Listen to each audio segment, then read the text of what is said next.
Hoy cumplí 65 años y a las 11 de la noche, sentada en la oscuridad de mi sala con el teléfono apretado contra mi pecho, lloré como no lo había hecho desde que enterré a mi madre hace 30 años. El pastel que compré en la mañana, uno pequeño de vainilla con flores de crema rosadas, seguía intacto sobre la mesa de la cocina, con sus 65 velitas sin encender, brillando bajo la luz fría del refrigerador cada vez que pasaba frente a él, esperando. Siempre esperando. Pero ninguno de mis 3 hijos llamó, ni siquiera un mensaje, ni Marcela, ni Roberto, ni Diana, nada, como si nunca hubiera existido. Me llamo Elena Vázquez y durante 40 años fui madre antes que mujer, antes que persona, antes que cualquier otra cosa en este mundo. Crié a 3 hijos sola después de que su padre nos abandonara cuando el menor apenas gateaba. Trabajé en 2 empleos, limpiando casas durante el día y haciendo turnos nocturnos en un hospital, para que nunca les faltara nada, para que tuvieran lo que yo nunca tuve: educación, oportunidades, una madre presente en cada recital escolar, en cada partido de fútbol, en cada lágrima y en cada risa. Renuncié a todo, a mi carrera como enfermera profesional, a rehacer mi vida con alguien, a mis propios sueños. Esta mañana desperté con esa emoción tonta que una mujer de mi edad no debería sentir, pero que aún vive dentro de mí como una niña esperanzada. Preparé café, me puse mi vestido azul favorito, el que Marcela me regaló hace 3 años, y esperé. Revisé mi teléfono cada 5 minutos. Quizás llamarían temprano, antes de que comenzaran sus días ocupados. Marcela con su agencia de bienes raíces en la capital, Roberto con su consultora de tecnología, Diana con su flamante matrimonio y su vida perfecta en el extranjero. Pero antes de continuar, quiero hacerte una invitación muy especial.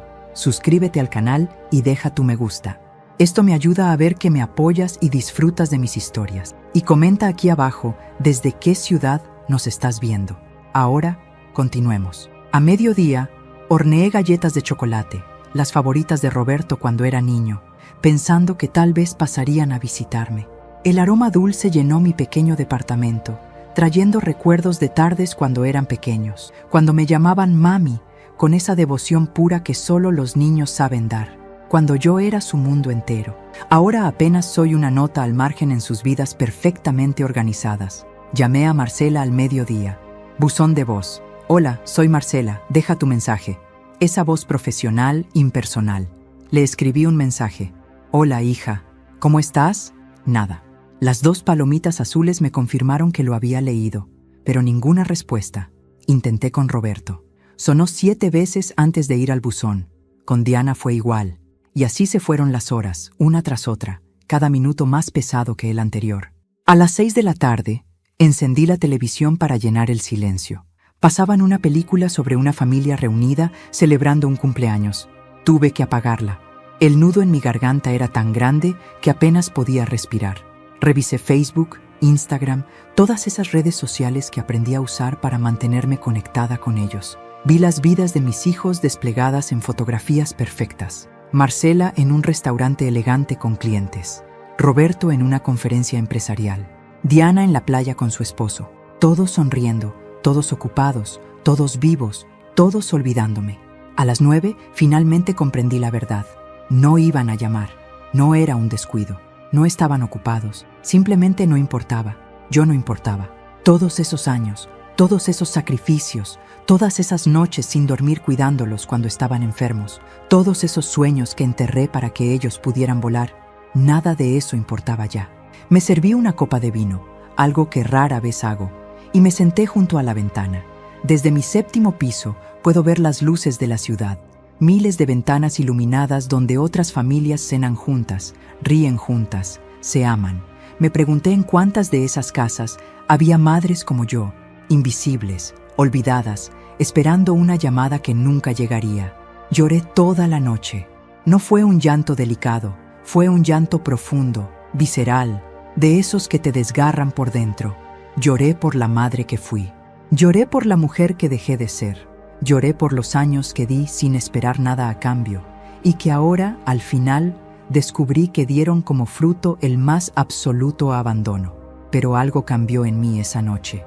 Entre las lágrimas, en la oscuridad más absoluta, Sentí cómo una parte de mí se endurecía, como un cristal que se quiebra pero cuyos fragmentos se vuelven más afilados. Ya no era solo dolor, era algo más, algo que tardaría una semana en manifestarse completamente. Una semana después, mientras tomaba mi café matutino, mi teléfono sonó. Era Marcela. Antes de contestar esa llamada de Marcela una semana después, necesito que entiendas quién fui, quién soy, porque la Elena de ahora, la que dejó sonar el teléfono 3 veces antes de deslizar el dedo sobre la pantalla, no es la misma Elena que crió a esos 3 niños con una devoción que rayaba en lo enfermizo. Esa Elena murió la noche de su cumpleaños número 65, y de sus cenizas nació alguien diferente. Tenía 23 años cuando nació Marcela. Era joven, estúpidamente enamorada de Javier Vázquez, un hombre que prometía el cielo, pero que apenas podía mantener un trabajo más de 6 meses. Marcela fue una bebé hermosa, de ojos oscuros enormes y una sonrisa que iluminaba cualquier habitación. Recuerdo que pasaba horas mirándola dormir, acariciando sus manitas perfectas, prometiéndole que tendría todo lo que yo nunca tuve, que jamás le faltaría nada, que sería una madre diferente a la mía, que había sido dura, distante, incapaz de expresar afecto. Roberto llegó 2 años después, un embarazo complicado que me obligó a guardar reposo durante 4 meses. Javier desaparecía por días enteros, regresaba oliendo a alcohol y a perfumes baratos, pero yo lo perdonaba, siempre lo perdonaba, porque tenía miedo de estar sola, miedo de no poder con 2 niños, miedo de convertirme en esa madre soltera que todos miraban con lástima en el supermercado. Roberto nació prematuro. Pasó sus primeras semanas en una incubadora mientras yo dormía en sillas de hospital, con Marcela en mis brazos, rogándole a un Dios en el que apenas creía que me devolviera a mi hijo sano. Diana fue una sorpresa que Javier recibió con un portazo y una ausencia de 3 semanas. Cuando regresó, no dijo nada, simplemente hizo sus maletas una madrugada y se fue. Dejó una nota en la mesa de la cocina. No puedo más, perdón. 2 líneas para resumir 8 años de matrimonio. 2 líneas para abandonar a 3 criaturas. Diana tenía 2 meses cuando su padre desapareció de nuestras vidas para siempre. Esos primeros años fueron brutales. Conseguí trabajo limpiando casas de gente rica que me trataba como si fuera invisible. Señoras que dejaban billetes sobre la mesa sin siquiera mirarme a los ojos. Hombres que me hablaban en ese tono condescendiente que usan con la servidumbre. Pero necesitaba el dinero. Cada peso contaba. Cada moneda era leche para mis hijos, pañales, ropa, medicinas. Me convertí en una máquina de sobrevivir. Las noches trabajaba en el hospital como auxiliar de enfermería. Turnos de 12 horas limpiando pisos, cambiando sábanas, vaciando vacinillas. Mi madre, que había sido tan fría conmigo, se mudó a mi diminuto apartamento para cuidar a los niños mientras yo trabajaba. Fue su manera de decir te quiero sin pronunciar las palabras. Murió de un infarto cuando Diana tenía 5 años, dejándome completamente sola con 3 niños y 2 empleos que apenas alcanzaban para sobrevivir. Marcela era la más difícil. Desde pequeña tuvo ese carácter fuerte, esa ambición feroz. Quiero ser rica, mamá, me decía a los 8 años. Quiero tener una casa grande y no tener que preocuparme por el dinero como tú. Sus palabras me dolían, pero también me impulsaban. Me inscribí en cursos nocturnos. Logré certificarme como enfermera profesional. Mi salario mejoró, pero también aumentaron las horas de ausencia. Llegaba a casa cuando ya estaban dormidos. Salía antes de que despertaran. Roberto era mi niño sensible, el que me abrazaba cuando llegaba exhausta, el que dibujaba tarjetas de «Te amo, mamá» con crayones y me las dejaba en la almohada. Pero también era inseguro, necesitaba validación constante. Gasté fortunas en sus clases de computación, en su universidad privada, en sus certificaciones internacionales, todo para que pudiera competir, para que no se sintiera menos que los demás. Diana fue mi última oportunidad de hacerlo bien. La consentí más que a los otros 2, quizás demasiado. Le compré todo lo que pedía. La inscribí en la mejor escuela que pude costear. Cuando conoció a Thomas, un estadounidense que prometía llevarla a vivir al extranjero, no me opuse, aunque sabía que la perdería, que la distancia nos separaría, porque su felicidad, pensaba entonces, era más importante que mi soledad. Los 3 fueron a universidades. Los 3 se graduaron. Los tres consiguieron empleos excelentes. Los tres se mudaron a casas que yo nunca podría pagar. Y poco a poco, las llamadas se fueron espaciando. Las visitas se volvieron obligaciones en Navidad. Los «te quiero» sonaban mecánicos, dichos deprisa antes de colgar, pero yo los justificaba. «Están ocupados», me decía. «Tienen sus propias vidas. Es normal que los hijos se alejen». Me convencí de que era parte del ciclo natural, de que una buena madre es la que cría hijos independientes, de que mi trabajo estaba hecho hasta ese cumpleaños, hasta esas 24 horas de silencio absoluto que me mostraron la verdad. No era independencia, era indiferencia. No me habían soltado para volar, me habían descartado como se descarta una herramienta que ya no sirve. Y ahora, 7 días después, Marcela llamaba, no para disculparse, no para recordar el cumpleaños olvidado, para pedir dinero. Esa semana entre mi cumpleaños olvidado y la llamada de Marcela fue la más extraña de mi vida. No lloré más después de aquella noche. Es curioso cómo funciona el dolor. Primero te ahoga, te consume, te destroza. Pero si sobrevives a esa primera oleada, algo cambia, te endureces, o tal vez solo te cansas de sangrar. El lunes, el día después de mi cumpleaños, desperté con los ojos hinchados y una claridad mental que me asustó. Preparé mi café como siempre, me senté junto a la ventana y tomé una decisión. No los contactaría, ni una llamada, ni un mensaje, nada. Si querían hablar conmigo, tendrían que dar el primer paso. Por primera vez en 40 años, yo no perseguiría a mis hijos. Sonó más fácil de lo que fue. Cada hora era una batalla contra el impulso de tomar el teléfono. ¿Y si algo les pasó?, susurraba mi instinto maternal. ¿Y si necesitan algo? Pero otra voz, una nueva, más fría, respondía, te necesitaban el domingo y no aparecieron. Pasé esos días revisando mi vida como quien revisa las cuentas de un negocio quebrado. ¿En qué momento todo se torció?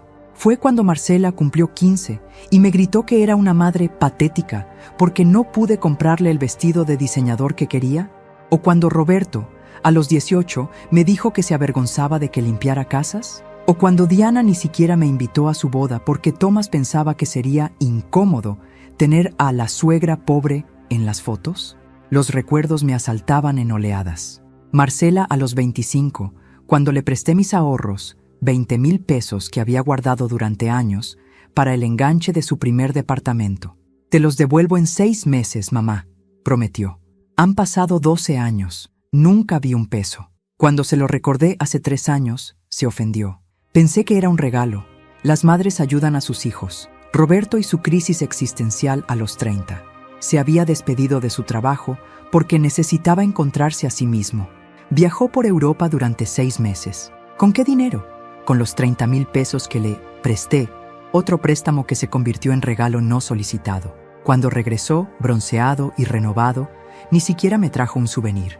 Es que todo era muy caro allá, mamá. ¿Tú entiendes? Diana fue diferente. Ella no pedía dinero, simplemente desaparecía. Después de casarse con Tomás, sus llamadas se volvieron llamadas de cumplimiento mensual. Hola, mamá. Sí, todo bien. Tomás me manda saludos. Tengo que colgar, vamos saliendo. 3 minutos máximo. Como quien marca una casilla en una lista de pendientes. El martes revisé mi teléfono compulsivamente. Las redes sociales se habían vuelto mi conexión con ellos. Marcela publicó una foto en un spa de lujo. Merecido día de autocuidado, decía el pie de foto. Corazones y comentarios de felicitación. Yo también le di me gusta, como una idiota buscando migajas de atención. Ella nunca respondió. El miércoles intenté distraerme limpiando el departamento. Encontré cajas con sus cosas de la infancia, los dibujos de Roberto, las muñecas de Diana, las medallas de Marcela por aprovechamiento escolar. Cada objeto era un puñal en el pecho. Los metí todos en bolsas. No los tiré, aún no tenía ese valor, pero los escondí en el fondo del closet. El jueves fui al mercado. La señora que vende verduras, doña Carmen, me preguntó cómo había estado mi cumpleaños. ¿Tus hijos te hicieron una fiesta? Me quedé en blanco.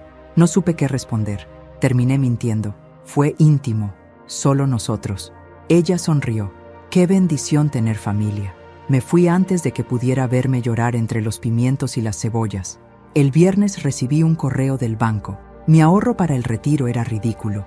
65 años, y apenas tenía para vivir otros 10 años si era frugal. Todos esos préstamos que nunca me devolvieron. Todo ese dinero que invertí en sus educaciones, sus caprichos, sus emergencias. ¿Y yo? Yo tenía un departamento rentado, muebles viejos y una pensión miserable. El sábado me atreví a revisar mis conversaciones de WhatsApp con cada uno. Los últimos 6 meses eran dolorosos de leer. Yo siempre iniciaba las conversaciones. ¿Cómo estás, hija? ¿Todo bien, hijo? ¿Me cuentas de tu semana? Las respuestas eran monosílabos. Bien, sí, luego hablamos. Y yo, como una tonta, insistiendo, buscando, rogando por atención. Algo se rompió en mí al ver esos mensajes, la evidencia fría de mi irrelevancia. No era paranoia, no era inseguridad, era real. Mis hijos me habían abandonado emocionalmente hace años, y yo había estado tan ocupada negándolo que no lo había visto. El domingo, exactamente una semana después de mi cumpleaños, desperté diferente, más liviana, como si hubiera dejado caer un peso que cargaba hace décadas. Decidí que si llamaban, no correría a atenderlos. No más Elena desesperada por agradar, no más mamá suplicante. Y entonces, como invocada por mi nueva resolución, el teléfono sonó. Marcela parpadeaba en la pantalla. Dejé que sonara una vez, 2 veces, 3 veces. Respiré profundo y contesté. ¿Hola? ¿Mamá? Por fin contestas. Su voz sonaba tensa, apurada. No había saludo cariñoso, no había ¿cómo estás? Solo esa urgencia que conocía tan bien. Estaba ocupada. Mentí. Necesito hablar contigo. Es urgente. Una pausa. Necesito tu ayuda. Por supuesto que la necesitaba. Siempre que llamaba era porque necesitaba algo. Dime. Y entonces vino. La razón de su llamada. La confirmación de todo lo que había entendido esa semana. Mamá, necesito 5,000 pesos. Con urgencia. Así, sin preámbulos. Sin un ¿cómo has estado? Sin un perdón por no llamar. 5,000 pesos. Con urgencia. Como si yo fuera un cajero automático y no su madre. Como si los últimos 7 días de silencio no significaran nada. Me quedé callada. Algo dentro de mí, esa nueva Elena que había nacido entre lágrimas una semana atrás, se negaba a responder con la docilidad de siempre. «Mamá, ¿me escuchaste?» La impaciencia en su voz era palpable. «Te escuché, Marcela. Es que tengo una oportunidad de negocio increíble. Un cliente quiere comprar una propiedad, pero necesito adelantar unos gastos para cerrar la operación. Si lo hago hoy, mi comisión será de 50,000 pesos. ¿Te das cuenta? 50,000. Solo necesito 5,000 prestados por 3 días. Te los devuelvo el viernes. Te lo juro por Dios. Jurar por Dios. Como cuando me juró que devolvería los 20,000 del enganche de su departamento. Ese Dios tan conveniente que solo aparecía cuando necesitaba algo de mí. ¿3 días? Repetí, manteniendo mi voz neutral. Sí, mamá. Es urgentísimo. El cliente está esperando. Si no le confirmo hoy, el trato se cae. Por favor, mamá. Sabes que no te pediría si no fuera importante. No te pediría. Esa era nueva, porque pedir era lo único que hacía. Pedir dinero, pedir favores, pedir que cuidara a su perro cuando se iba de vacaciones, pero nunca pedía saber cómo estaba yo. Nunca pedía compartir un café. Nunca pedía simplemente estar conmigo. Marcela, dije lentamente. ¿Qué día es hoy? ¿Qué? La pregunta la desconcertó. Es domingo, mamá. ¿Por qué? ¿Qué tiene que ver? ¿Qué fecha es hoy? Un silencio. Podía escuchar su cerebro trabajando, buscando la relevancia de mi pregunta. Luego, irritación. No sé, mamá. ¿14? ¿15? ¿Por qué me preguntas eso ahora? Necesito una respuesta sobre el dinero. Es 14, confirmé. 14 de diciembre. Sí. ¿Y qué? Y ahí estaba. La confirmación absoluta. Ni siquiera después de una semana había hecho la conexión.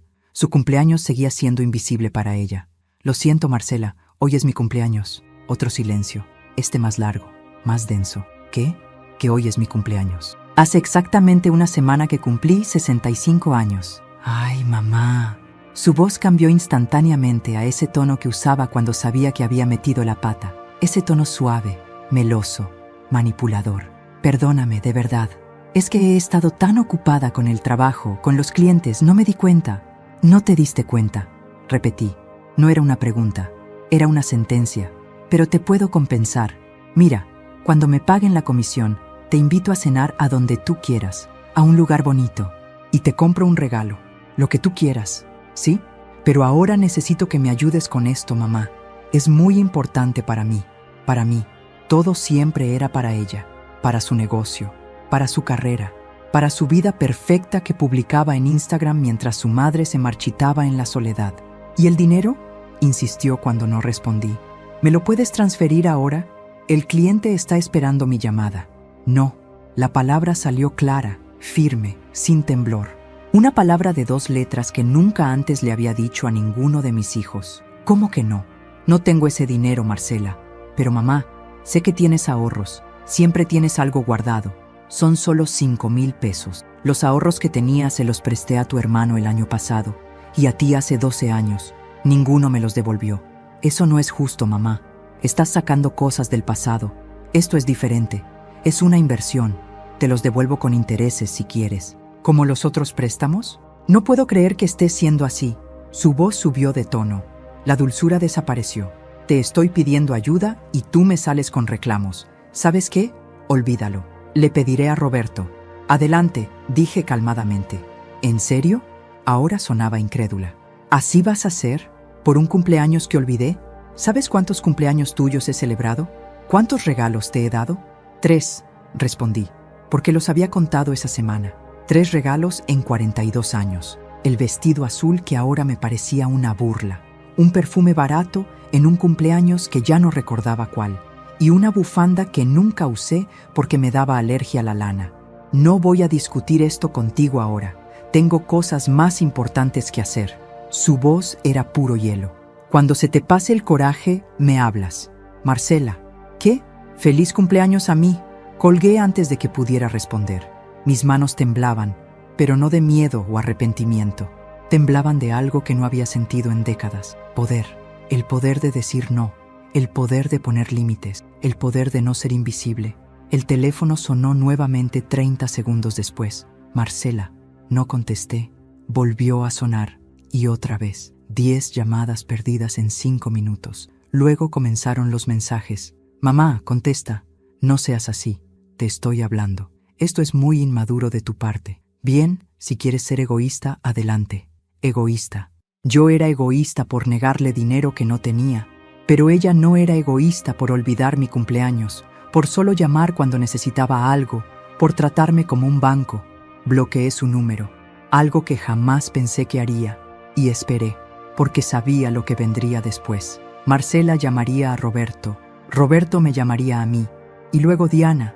Todos llamarían, no por preocupación, no por amor, sino porque ahora había un problema. Y el problema era que mamá había dicho no. 20 minutos después, el teléfono sonó. Roberto. Sonreí. Una sonrisa amarga, pero sonrisa al fin. Dejé que sonara. Roberto llamó 17 veces en 1 hora. Dejó 6 mensajes de voz que escuché uno por uno, sentada en mi sillón con una taza de té que se enfriaba entre mis manos. Cada mensaje era una obra maestra de manipulación emocional. Mamá, soy yo. Marcela me contó lo que pasó. Sé que estás molesta, pero no contestes así. ¿Sí? Llámame. Mamá, en serio, esto es ridículo. Solo contesta el teléfono. Mira, entiendo que te sientas mal por lo del cumpleaños, pero Marcela de verdad necesita ese dinero. No seas así. ¿Sabes qué, mamá? Esto es muy inmaduro. Marcela está llorando por tu culpa. ¿Eso quieres? ¿Hacer sentir mal a tu hija? Por mi culpa. Siempre era mi culpa. Nunca la de ellos por olvidarme. Nunca la de ella por solo llamarme cuando necesitaba dinero. Yo era la villana por negarme a ser usada una vez más. Finalmente, decidí contestar su siguiente llamada. Mamá, gracias a Dios. ¿Por qué no contestabas? Hola, Roberto. ¿Cómo estás? Mi calma lo descolocó. Esperaba encontrarme histérica, llorando, suplicando perdón como siempre hacía cuando los decepcionaba. Bien, mamá, pero tú no estás bien. Marcela me contó todo. ¿Todo? ¿Qué es todo, Roberto? Que le pediste dinero prestado y que te negaste a ayudarla y que le colgaste el teléfono. Me reí. Una risa seca, sin humor. ¿Esa es su versión? ¿Hay otra? Tu hermana me llamó después de una semana de silencio absoluto, después de que ninguno de ustedes recordara mi cumpleaños, para pedirme 5,000 pesos. Yo le dije que no tengo ese dinero. Ella insistió. Yo me negué y colgué cuando me llamó egoísta. Silencio del otro lado. Mamá, el cumpleaños, mira, lo siento, ¿sí? Se me pasó. He tenido tanto trabajo, tantos proyectos, pero no puedes usar eso para castigar a Marcela ahora. No la estoy castigando. Le estoy diciendo la verdad. No tengo ese dinero, pero siempre tienes ahorros. Los ahorros que tenía te los presté a ti hace 2 años. 30,000 pesos para tu viaje de autodescubrimiento por Europa. ¿Recuerdas? Ay, mamá, eso fue un préstamo que nunca me pagaste. Igual que los 20,000 que le presté a Marcela hace 12 años. ¿En serio vas a sacar eso ahora? Somos tu familia. Se supone que las familias se ayudan. Tienes razón, Roberto. Las familias se ayudan. Las familias también se llaman en los cumpleaños. Las familias se preocupan unas por otras. ¿Cuándo fue la última vez que me preguntaste cómo estaba? No porque necesitaras algo, sino porque realmente te importara. Otro silencio, más largo. Mamá, no empieces con esto. No te hagas la víctima. La víctima. Esa palabra de nuevo, como si reconocer el abandono fuera victimizarse, como si nombrar el dolor fuera manipulación. No me estoy haciendo nada, hijo. Solo estoy siendo honesta por primera vez en mucho tiempo.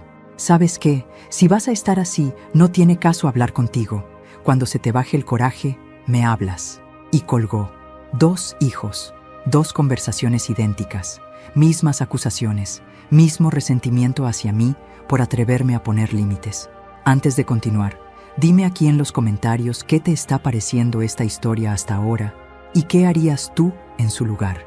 No te vayas del video, porque lo que viene a continuación te pondrá la piel de gallina. Diana llamó a las 11 de la noche. Su hora, no la mía. Nunca consideraba la diferencia horaria. Contesté porque sabía que si no lo hacía, el acoso continuaría. Mamá, ¿qué está pasando? Roberto me escribió diciendo que estás actuando muy raro. Hola, Diana. ¿Cómo estás? Bien, mamá, pero no me cambies el tema. ¿Qué pasa con Marcela y el dinero? La más directa de los 3. Siempre lo había sido. Sin rodeos, sin pretensión de dulzura. Nada pasa. Tu hermana quiere que le preste dinero que no tengo. Mamá, son 5,000 pesos. No es tanto. Para ti tal vez no. Para mí, que vivo con una pensión miserable, sí lo es. Si necesitas dinero, solo tenías que decirlo. Tomás y yo podemos... No necesito limosna, Diana. Necesitaba que me llamaran el domingo pasado. Un suspiro. ¿Esto es por el cumpleaños? No es solo por el cumpleaños. Es por todo. Por años de sentirme invisible. De ser la última prioridad. De existir solo cuando me necesitan. Mamá, eres muy dramática. Todos tenemos vidas ocupadas. No significa que no te queramos. ¿Me quieren? ¿Cuándo fue la última vez que me dijiste que me querías sin que yo lo dijera primero? Silencio. Exacto, continué. ¿Y sabes qué es lo más triste? Que ni siquiera se dan cuenta. Están tan acostumbrados a que yo esté disponible, a que yo ceda, a que yo me sacrifique, que cuando finalmente digo no, soy yo la que está mal. No eres tú la que está mal, mamá. Solo estás siendo difícil, porque decir no es ser difícil, porque tener dignidad es ser difícil. Dios, mamá, no sé ni por qué te llamo si vas a estar así. Haz lo que quieras. Si no quieres ayudar a Marcela, no la ayudes, pero no esperes que todos estemos felices con tu actitud. Diana, ¿qué? ¿Sabías que tu padre me dejó cuando tenías 2 meses? Sí, mamá, nos lo has contado 1000 veces. ¿Te he contado que durante años tuve miedo de terminar como mi madre? Fría, distante, incapaz de demostrar amor. Por eso me entregué completamente a ustedes. Sacrifiqué todo. Mi carrera, mi vida social, mis sueños, todo para asegurarme de que ustedes supieran que eran amados. Y lo sabemos, mamá. No, no lo saben. Porque si lo supieran, si realmente entendieran cuánto los amé, no podrían tratarme así. No podrían olvidar mi cumpleaños. No podrían llamarme solo cuando necesitan algo. No podrían. Mi voz se quebró. No de tristeza, sino de rabia contenida durante décadas. Diana no dijo nada por un momento. Luego, con voz fría, «Estás siendo injusta. Todos cometemos errores. Todos olvidamos fechas. No puedes usarlo contra nosotros para siempre». No lo estoy usando contra ustedes. Solo me estoy protegiendo. Por primera vez en mi vida me estoy poniendo a mí primero. Bien, ponerte a ti primero. Perfecto. Espero que eso te haga feliz, mamá. Porque desde aquí, lo único que veo es una mujer amargada alejando a sus hijos. Y colgó. Me quedé mirando el teléfono. 3 hijos, 3 conversaciones, 0 empatía, Cero reflexión, solo ataque. Pero algo más me inquietaba. Había algo raro en cómo habían reaccionado. Demasiado coordinados, demasiado defensivos. Como si hubiera más en juego que solo 5,000 pesos. Abrí mi laptop, esa que Roberto me había regalado hace años porque necesitaba que pudiera usar WhatsApp web, y entré a mi Facebook. Busqué el perfil de Marcela. Posts sobre trabajo, comidas, viajes, nada familiar. Busqué comentarios entre mis hijos, y ahí estaba, un grupo de chat familiar. Familia Vázquez, un grupo del que yo no era parte. Con manos temblorosas, abrí el correo electrónico. Recordé que hace años, cuando ayudé a Roberto con su cuenta, sin querer vinculé mi correo como recuperación de la suya. Entré a su cuenta, y lo que encontré me heló la sangre. Los correos electrónicos entre mis 3 hijos databan de hace 6 meses. 6 meses de conversaciones a mis espaldas. 6 meses de planes. 6 meses de traición documentada en texto frío y digital. El primer correo que leí fue de Marcela a Roberto, fechado en junio. Necesitamos hablar sobre mamá. Está empeorando. Ayer me llamó 3 veces para preguntarme lo mismo. Creo que está empezando con demencia senil. Deberíamos considerar opciones. Mi corazón se detuvo. ¿Demencia senil?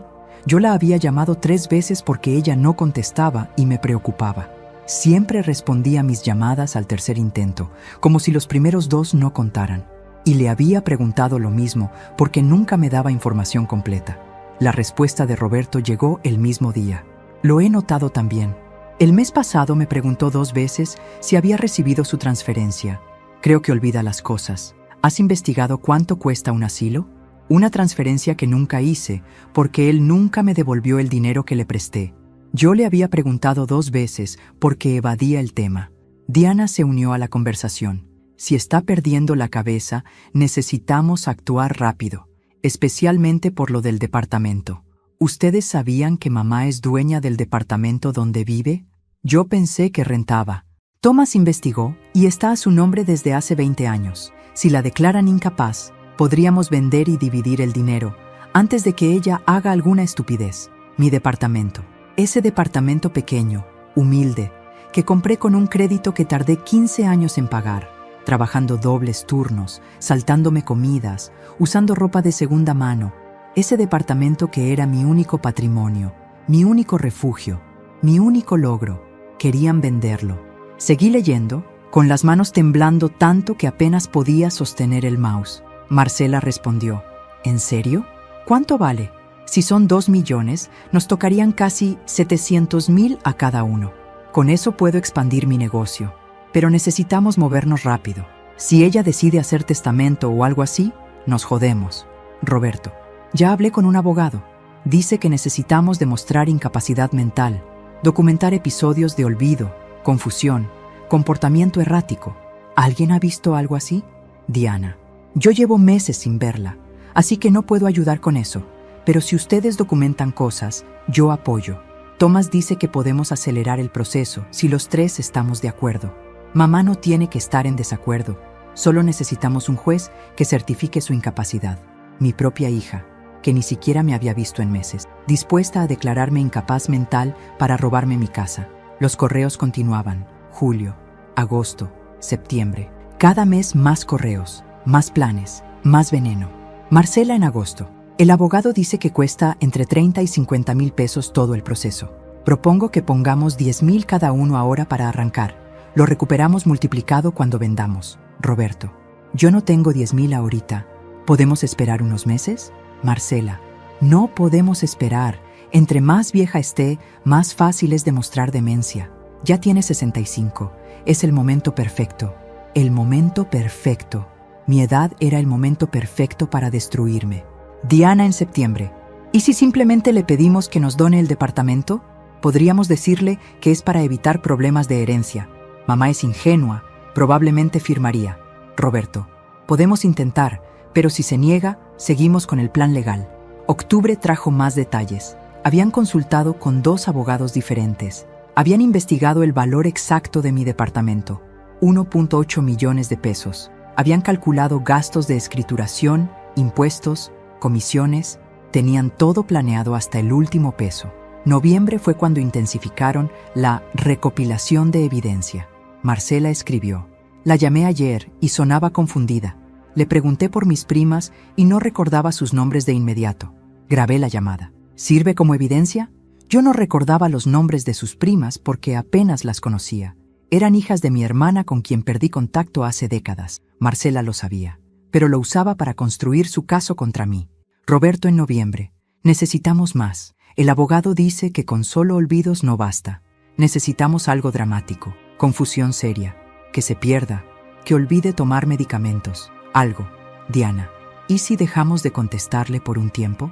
Cuando se desespere y nos llame mucho, podemos usar eso como evidencia de comportamiento obsesivo-compulsivo. Dejaron de contestarme a propósito, para volverme loca, para crear evidencia. Mi cumpleaños olvidado no fue descuido, fue estrategia. Y entonces llegué al correo más reciente, dated el 13 de diciembre, un día antes de mi cumpleaños. Marcela, el abogado está listo para proceder. Solo necesito juntar los últimos 5,000 pesos para cubrir los honorarios iniciales. ¿Pueden poner 2,500 cada uno? Roberto, sé que dijiste que no tienes, pero consíguelo. Es urgente. Si esperamos más, mamá puede sospechar algo.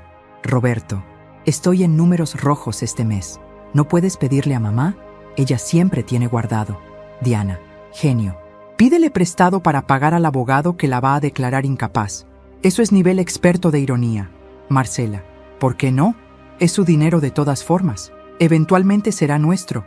Solo estamos adelantando el proceso. Ahí estaba, la verdad desnuda.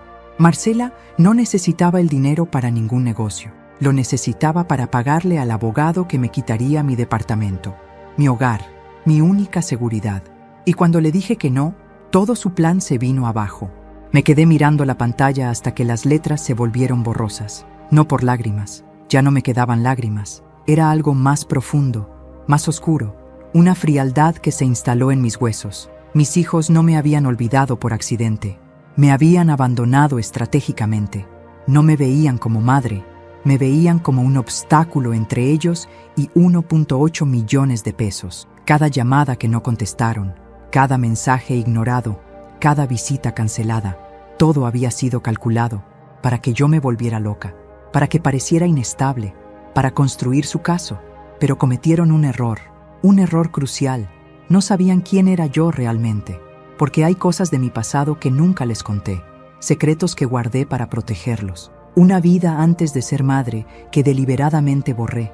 Y ahora, sentada frente a esa computadora, leyendo los planes de mis hijos para destruirme, decidí que era momento de que conocieran a la verdadera Elena Vázquez, la mujer que fui antes de que ellos nacieran, la mujer que podía ser mucho más peligrosa de lo que jamás imaginaron. Tomé mi teléfono y marqué un número que no había llamado en 30 años, un número que había memorizado pero nunca borrado, un número de mi vida anterior. Contestó al tercer timbre.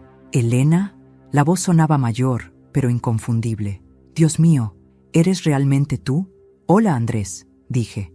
Necesito un favor, y necesito que nadie sepa que te contacté. ¿Estás bien? Ahora sí, respondí, pero necesito acceso a algo que dejé guardado hace mucho tiempo. ¿La caja de seguridad?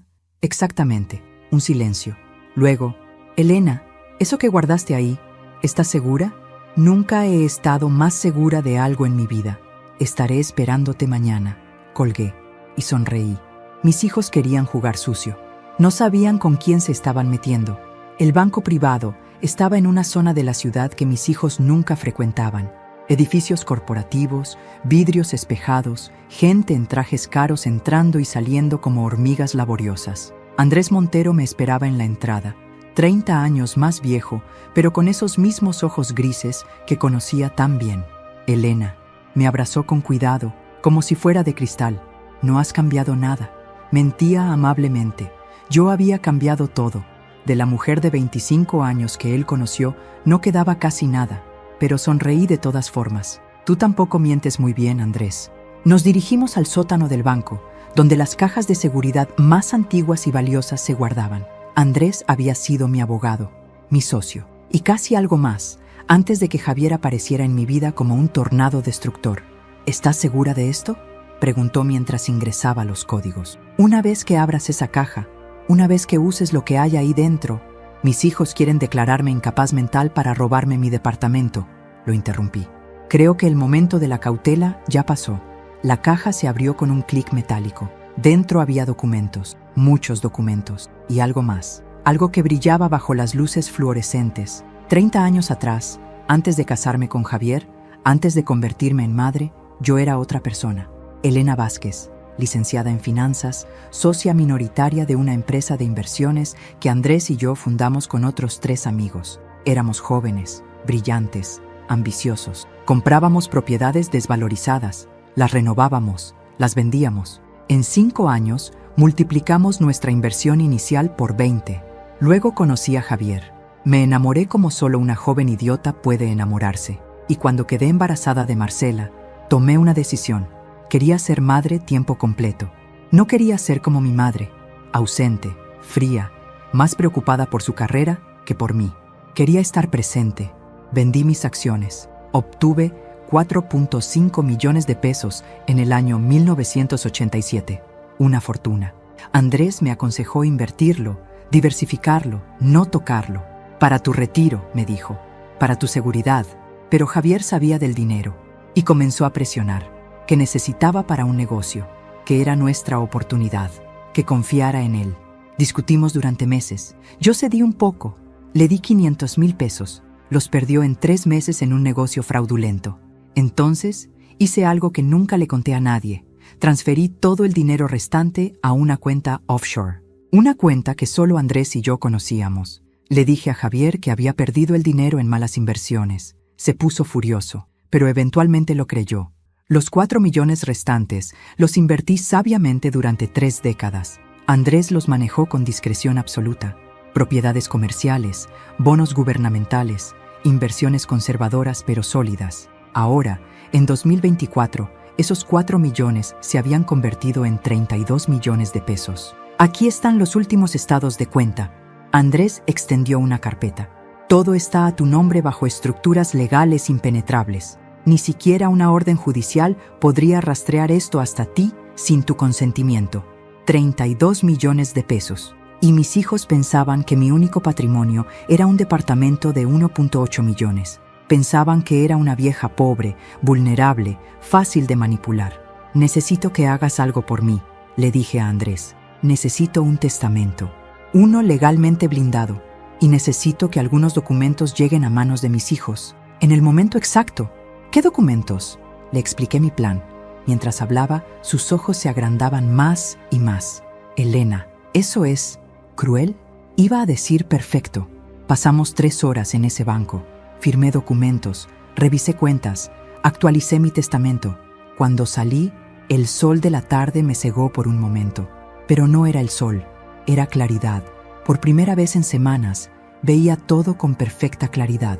Mis hijos me habían subestimado. Me habían reducido a una caricatura, la madre sacrificada, la mujer sin educación, la vieja senil. Nunca se preguntaron cómo una mujer sin recursos había comprado un departamento en efectivo. Nunca cuestionaron por qué nunca les pedí dinero a ellos. Nunca investigaron mi pasado porque asumieron que no tenían nada que investigar. Esa noche, comencé a ejecutar la primera fase de mi plan. Contraté a un investigador privado, el mejor que el dinero pudiera comprar, para que documentara todo lo que mis hijos habían hecho, cada correo, cada llamada al abogado, cada mentira. Luego hice algo que nunca había hecho. Cambié las cerraduras de mi departamento. Actualicé mi póliza de seguro.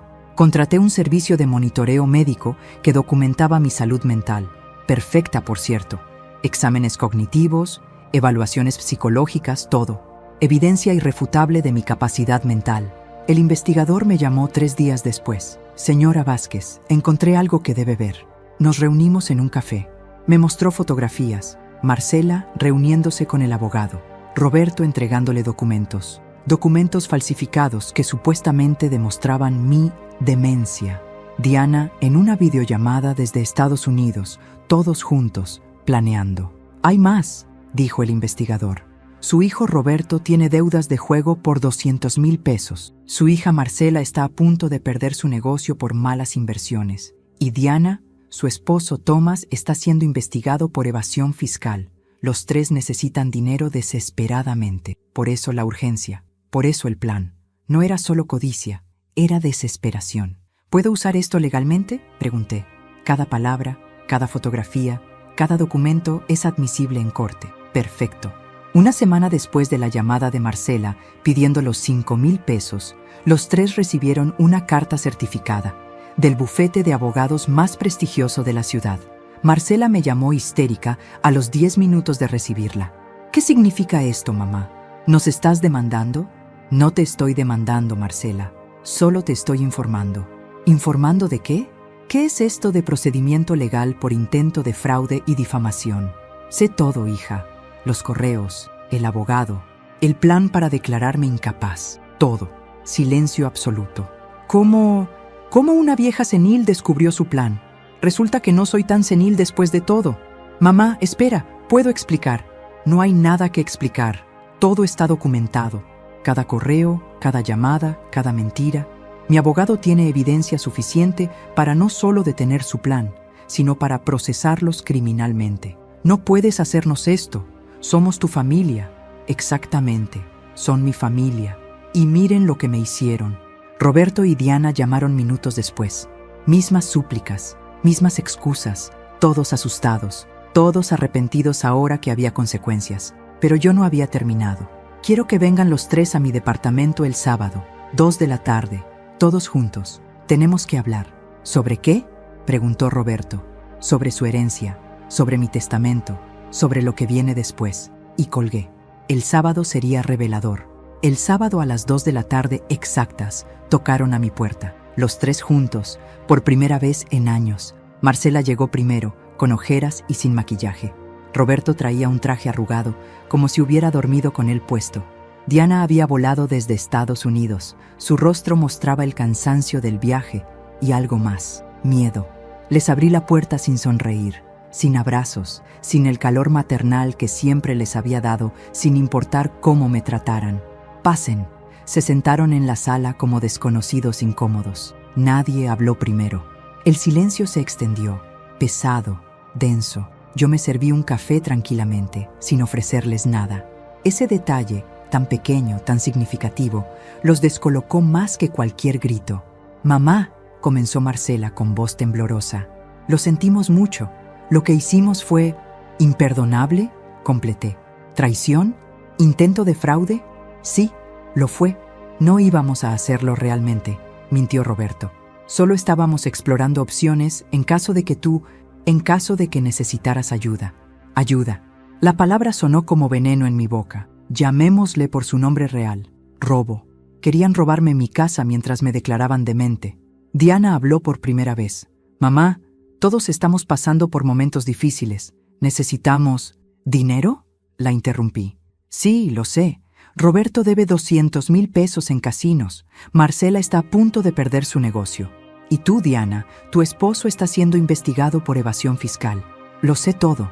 El color desapareció de sus rostros. «¿Cómo?», susurró Marcela. «Porque mientras ustedes me investigaban para destruirme, yo los investigaba a ustedes. La diferencia es que yo contraté profesionales de verdad». Saqué una carpeta. La puse sobre la mesa de centro. Los tres la miraron como si fuera una serpiente venenosa. Aquí está todo. Correos, llamadas, reuniones con el abogado, documentos falsificados que Roberto firmó diciendo que yo tenía Alzheimer, planes para internarme en un asilo contra mi voluntad. Todo documentado, todo admisible en corte. «Mamá, por favor», Marcela comenzó a llorar. «Cometimos un error horrible, pero no puedes...» «¿No puedo qué? ¿Defenderme? ¿Protegerme? ¿Hacer exactamente lo que ustedes quisieron hacerme?» «Somos tus hijos», gritó Roberto. «¿Y qué soy yo para ustedes?» Mi voz se elevó por primera vez. ¿Una cajera automática? ¿Un obstáculo? ¿Una vieja estúpida que pueden manipular? El silencio que siguió fue ensordecedor. «Les di todo», continué, más calmada, pero con cada palabra afilada como cuchillo. Mi juventud, mi carrera, mis sueños, mis ahorros, mi salud, todo. Trabajé hasta reventarme para que tuvieran educación, oportunidades, una vida mejor que la mía. Y ustedes me pagaron olvidando mi cumpleaños, ignorándome durante años y finalmente intentando robarme lo único que tengo. «Lo sentimos», sollozó Diana. «De verdad lo sentimos. Yo también lo siento». siento haber fallado como madre, porque en algún punto, criando hijos tan egoístas, tan fríos, tan capaces de traicionar a quien los dio todo, en algún punto fallé. No digas eso. Roberto tenía lágrimas en los ojos. Fuiste una madre increíble. Fui una madre tonta. Confundí amor con servicio. Pensé que sacrificándome por ustedes les enseñaba generosidad, pero lo que les enseñé fue que podían usarme sin consecuencias. Abrí otra carpeta, esta más gruesa. Este es mi testamento nuevo, firmado, certificado, legalmente blindado. Los tres se inclinaron hacia adelante y vi ese brillo, esa codicia, aparecer en sus ojos incluso en medio de las lágrimas. Incluso ahora pensaban en dinero. Mi departamento, valuado en 1.8 millones de pesos, será vendido al momento de mi muerte. El dinero se dividirá en 3 partes iguales y será donado a 3 organizaciones: un asilo para ancianos abandonados, una fundación para madres solteras y un refugio para mujeres maltratadas. ¿Qué? Marcela se puso pálida. Ustedes no recibirán nada de este departamento, nada. Pero mamá, ese es nuestro derecho, protestó Roberto. ¿Su derecho? ¿Derecho a qué? ¿A cobrar por haber nacido? No, sus derechos terminaron cuando decidieron traicionarme. No puedes hacer eso. Diana se puso de pie. Legalmente, como herederos, tienen derecho a reclamar herencia legítima, pero no pueden reclamar lo que no saben que existe. Saqué un tercer documento, el más importante. Hace 30 años, antes de que nacieran, yo tenía una vida diferente. Era empresaria, socia de una compañía de inversiones. Vendí mis acciones por 4.5 millones de pesos. Su padre sabía. Quiso usarlo para sus negocios fracasados. Yo escondí el dinero. Los tres me miraban con ojos enormes. Durante 30 años, ese dinero se invirtió sabiamente, creció, se multiplicó. Hoy, mi patrimonio total, contando propiedades comerciales, inversiones, bonos, asciende a 32 millones de pesos. El silencio era absoluto. Podía escuchar sus corazones latiendo. 32 millones, repetí. Y ustedes peleando por un departamento de 1.8 millones, intentando declararme incapaz por migajas cuando la fortuna real estaba invisible. Mamá, Marcela no podía articular más. Ese dinero también está testamentado. Nada para ustedes, todo para instituciones de caridad. Asilos, orfanatos, escuelas para niños de escasos recursos, niños cuyos padres se sacrifican como yo me sacrifiqué, pero que crecerán sabiendo el valor de la gratitud. «Esto es una locura», explotó Roberto. «No puedes desheredarnos completamente». «Puedo y lo hice». Mi abogado se aseguró de que fuera legal e impenetrable, pero los tres se congelaron en ese pero. Hay una cláusula, una sola oportunidad. «¿Qué cláusula?», preguntó Diana desesperada. «Durante los próximos 5 años, si demuestran, y no con palabras sino con acciones constantes, que pueden ser hijos de verdad, que pueden amarme sin interés, que pueden estar presentes sin necesitar algo a cambio, consideraré modificar mi testamento». «¿5 años?», dijo Marcela. «¿Cómo demostramos eso?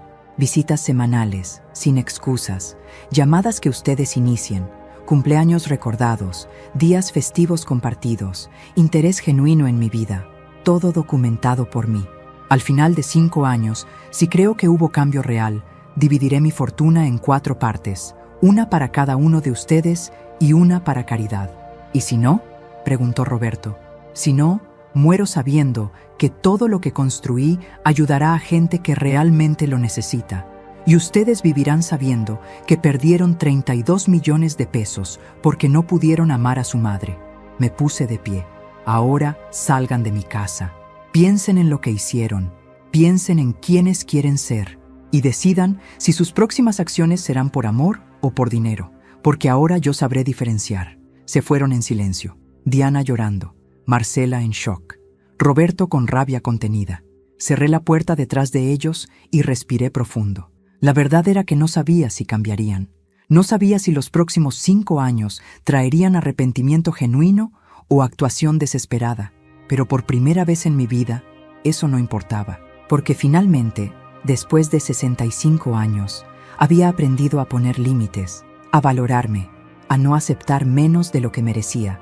Y si mis hijos nunca aprendían a amarme genuinamente, Al menos mi dinero ayudaría a madres que sí fueron amadas por sus hijos, o a ancianos que, como yo, fueron olvidados. Era justicia, era venganza, era liberación. Era mi último cumpleaños como madre invisible y mi primer día como Elena, solo Elena. Hoy cumplí 70 años y esta mañana, a las 8 en punto, mi teléfono sonó. «Feliz cumpleaños, mamá». Era Marcela. Su voz sonaba diferente, más cálida, más genuina. «Voy para allá a las 10 con el desayuno. ¿Sigues amando los croissants de esa panadería francesa?» «Sí», respondí, todavía sorprendida después de todos estos años. «Perfecto.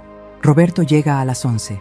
Diana hizo una videollamada sorpresa para las 3 de la tarde con toda la familia de Thomas. «Va a ser lindo, mamá».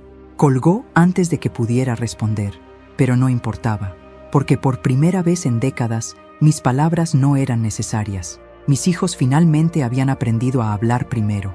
Los primeros 6 meses después de aquella reunión devastadora fueron exactamente lo que esperaba, un circo de actuaciones desesperadas. Marcela me visitaba 3 veces por semana, pero sus ojos constantemente revisaban el departamento, calculando, evaluando.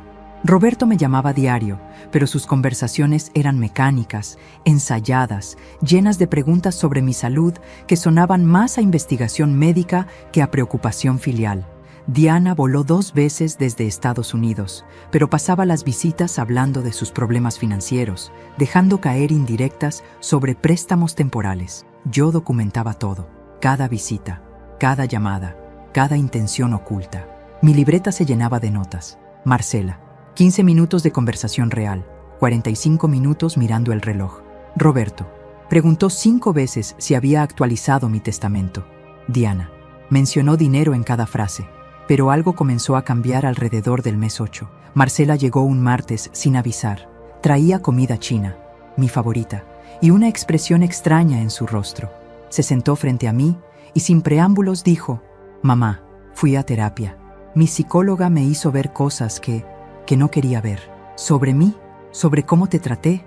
Y necesito que sepas que, aunque no recupere ni un peso de tu herencia, voy a seguir viniendo, porque me di cuenta de que perderte a ti sería perder mucho más que dinero». Lloró. Yo lloré.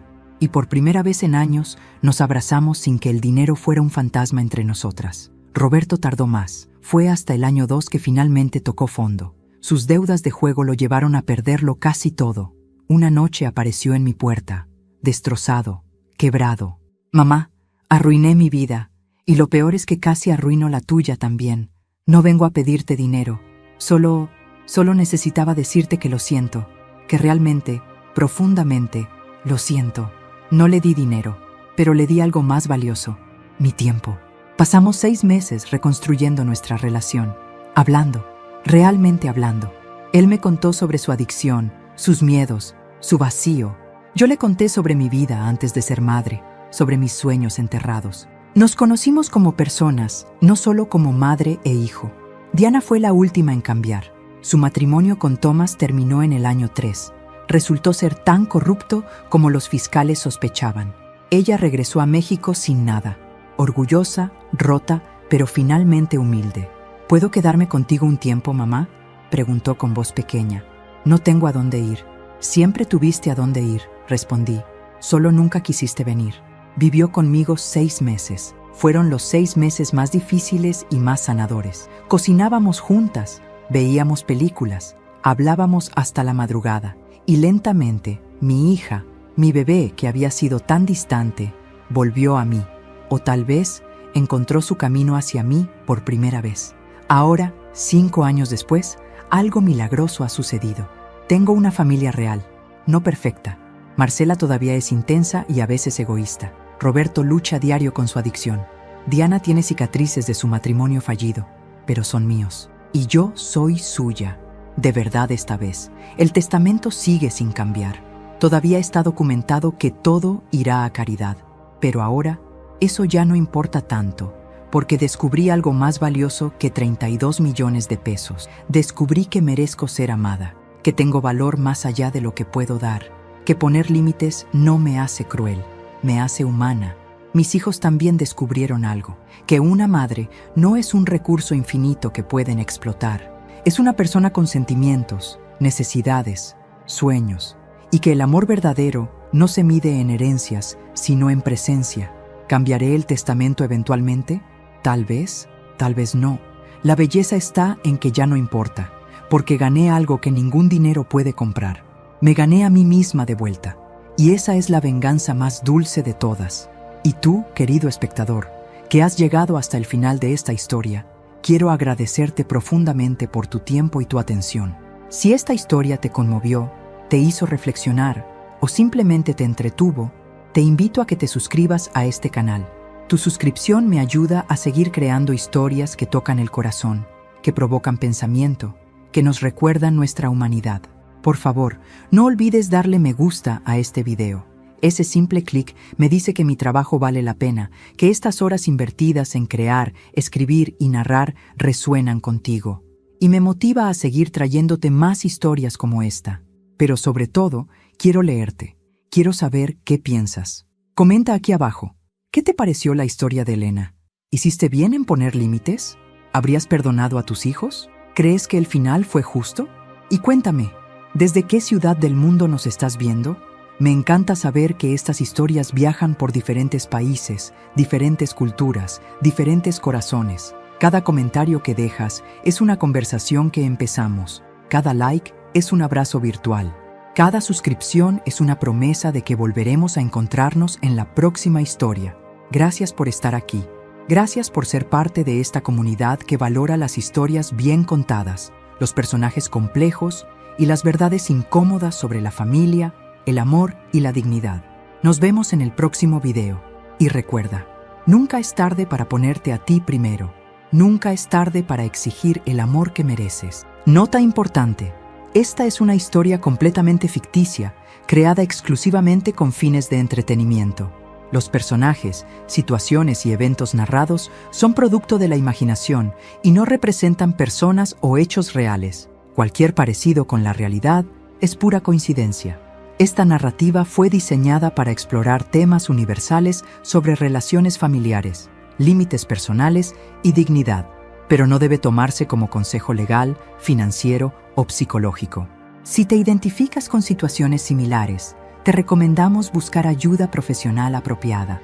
Gracias por entender que el arte de contar historias a veces explora lo oscuro para iluminar lo humano.